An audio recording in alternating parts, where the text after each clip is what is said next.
Vítam vás na mojom kanáli Jednoducho bez lepku. Veľmi rada pripravujem mini mafiny. Je z nich veľa kusov a môžeme ich do nekonečna obmieniať. Na prípravu tohto cesta som použila 300 g bezgluténového mafínu v prášku, 115 ml mlieka, 100 ml oleja, 1 vajce, 10 g vanilkového cukru, 50 g čučoriedok, černíc, malín aj čokolády. Ako prvé si vymiešame vajíčko s polovičkou vanilkového cukru.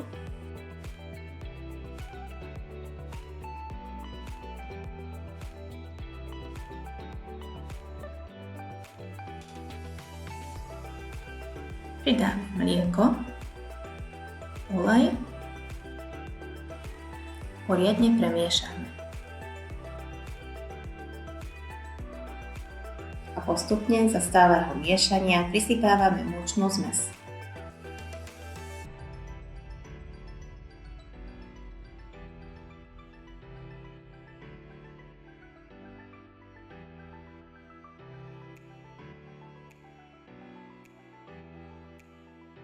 Aby sa mi s cestom ľahko a čisto pracovalo, vložím si ho do zdobiaceho vrecka.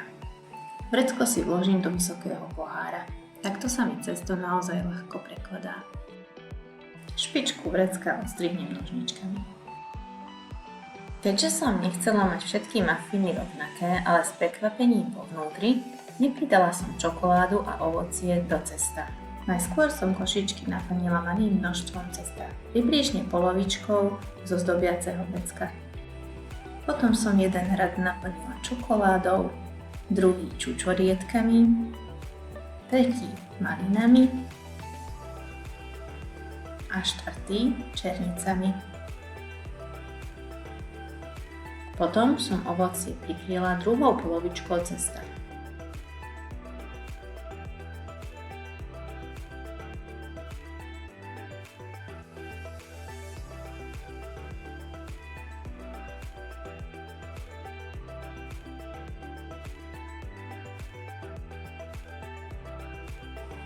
Na záver som mafinky ozdobila podľa vlastného uváženia čučoriedkami a čokoládou.